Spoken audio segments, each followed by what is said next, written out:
एक बार कुछ मुनि मिलकर विचार करने लगे कि किस समय में थोड़ा सा पुण्य भी महान फल देता है और उसका कौन सुखपूर्व अनुष्ठान कर सकते हैं।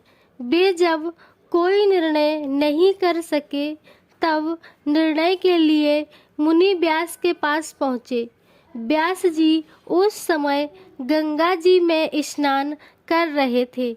मुनि मंडली उनकी प्रतीक्षा में गंगा जी के तट पर स्थित एक वृक्ष के पास बैठ गए।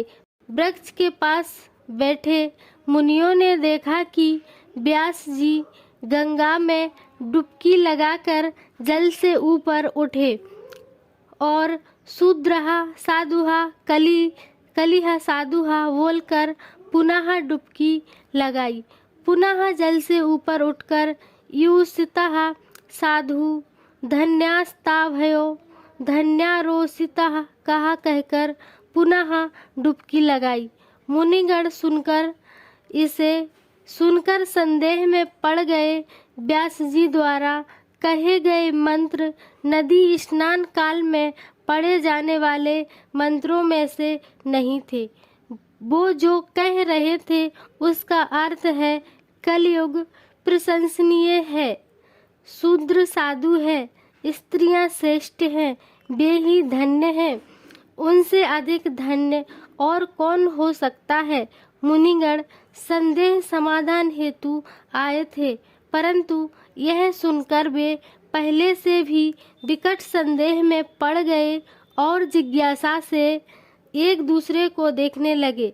कुछ देर बाद स्नान कर लेने पर नित्य कर्म से निवृत्त होकर व्यास जी जब आश्रम में आए तब मुनिगण भी उनके समीप पहुँचे।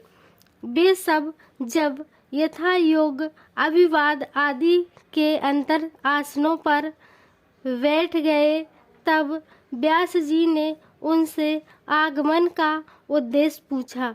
मुनियों ने कहा कि हम लोग आपसे एक संदेह का समाधान कराने आए थे, किंतु इस समय उसे रहने दिया जाए।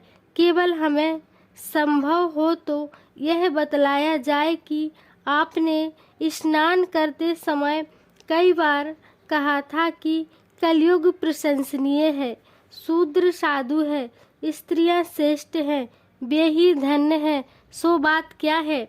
हमें कृपया करके बताएं। यह जान लेने के बाद हम जिस आंतरिक संदेह के समाधान के लिए आए थे उसे कहेंगे।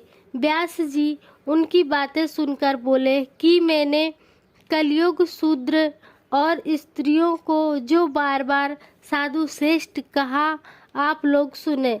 जो फल सतयुग में 10 वर्ष ब्रह्मचर्य आदि का पालन करने से मिलता है उसे मनुष्य त्रेता में 1 वर्ष में, द्वापुर में 1 मास में और कलयुग में सिर्फ 1 दिन में प्राप्त कर लेता है। जो फल सतयुग में ध्यान, त्रेता में यज्ञ और द्वापुर में देवार्चन करने से प्राप्त होता है, वही फल कलयुग में सिर्फ ईश्वर का नाम कीर्तन करने से ही मिल जाता है।